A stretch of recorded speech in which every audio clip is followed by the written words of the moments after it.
My dear students, मैं जानता हूं कि आप पर कितना प्रेशर है। उम्मीदों का बोझ, दूसरों को निराश करने का डर। हर दिन एक नई चुनौती जैसा लगता है और कभी कभी आपकी बहुत एफर्टों के बाद भी चीजें प्लान के हिसाब से नहीं होती। आपको एक टफ एग्जाम या एक डिसअपॉइंटिंग रिजल्ट का सामना करना पड़ सकता है और खोया हुआ महसूस करना और अपनी वैल्यू पर सवाल उठाना आसान है। लेकिन याद रखें, फेलियर एंड नहीं है, यह एक लेसन है। आपकी स्टोरी में एक कॉमा है, फुल स्टॉप नहीं। सबसे इम्पोर्टेंट बात यह है कि गिरने के बाद फिर से खड़े होने की हिम्मत ढूंढना। निराशा से उम्मीद तक का यह सफर ही है जहां आप अपनी असली स्ट्रेंथ को डिस्कवर करते हैं। आइए बात करते हैं कि आप उस स्ट्रेंथ को कैसे ढूंढ सकते हैं साथ मिलकर। मैं आपको रोहन के बारे में बताता हूँ, एक छोटे शहर का मेहनती स्टूडेंट जिसका सपना इंजीनियर बनना था। उसने दिन रात पढ़ाई की, अपने परिवार को प्राउड फील कराने की उम्मीद में। लेकिन जब एंट्रेंस एग्जाम के रिजल्ट आए तो वह कट ऑफ क्लियर नहीं कर पाया। उस पल उसकी दुनिया बिखर गई। उसे लगा कि उसने सबको निराश कर दिया है। रोहन खुद को अकेला कर लिया, सेल्फ डाउट और अफसोस से घिरा हुआ। उसे लगा कि उसका सफर खत्म हो गया है, कि एक फेलियर ने उसके फ्यूचर को डिफाइन कर दिया है। लेकिन आप में से बहुत से लोग इस दर्द को जानते हैं, अकेलेपन की फीलिंग, उम्मीदों पर खरा न उतरने की फीलिंग। रोहन की स्टोरी कॉमन है, लेकिन इसका एंड निराशा में नहीं होना चाहिए। जिस बात ने उसका रास्ता बदला वह उन लोगों का सपोर्ट था जो उससे सबसे ज्यादा प्यार करते थे। कभी कभी टर्निंग पॉइंट तब आता है जब आपको इसकी सबसे कम उम्मीद होती है। यहाँ बताया गया है कि रोहन ने अपना रास्ता कैसे वापस पाया। एक शाम रोहन के पिता उसके बगल में बैठे और कहा, तुम डिफीटर रिजल्ट तुम्हें डिफाइन नहीं करता, हमें तुम डिफीटी कोशिश पर गर्व है। उसकी माँ ने उसे साइकिल चलाना सीखने की याद दिलाई, गिरना, उठना और फिर से कोशिश करना।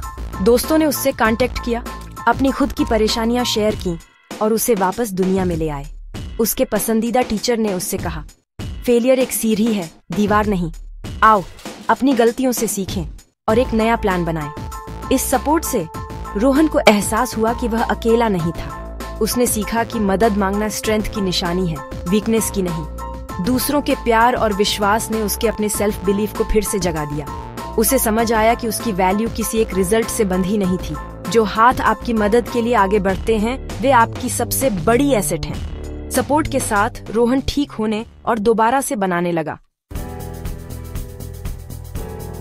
रोहन ने छोटी शुरुआत की, अपनी डेस्क साफ करना, एक नया टाइम टेबल बनाना, हर दिन बस थोड़ा सा पढ़ना। उसने परफेक्शन की बजाय समझने पर फोकस किया और छोटी जीत का जश्न मनाया। अपने टीचर के साथ उसने अपनी गलतियों का एनालिसिस किया और महसूस किया कि उसकी एबिलिटी नहीं बल्कि उसकी स्ट्रेटेजी को काम की जरूरत थी। माइंडसेट में इस बदलाव ने चुनौती को मैनेजेबल बना दिया। रोहन ने नई आदतें डाली, मेडिटेशन, एक्सरसाइज, रेगुलर ब्रेक्स और अपनों के साथ टाइम बिताना।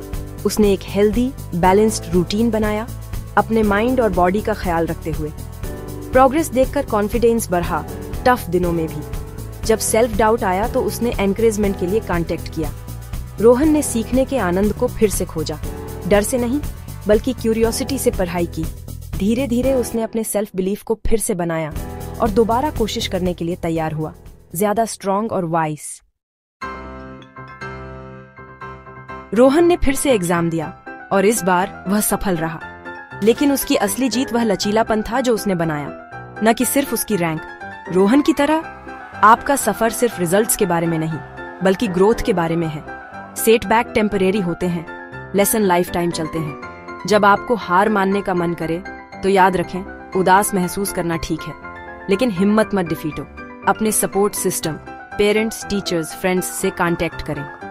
बड़े गोल्स को छोटे स्टेप्स में बांटें और प्रोग्रेस का जश्न मनाएं। आपकी मेंटल हेल्थ किसी भी ग्रेड से ज्यादा इंपॉर्टेंट है। कभी हार मत मानो, दुनिया को आपकी यूनिक स्पिरिट की जरूरत है। आगे बढ़ाते रहो, खुद पर विश्वास रखो और अपनी खूबसूरत कहानी लिखो।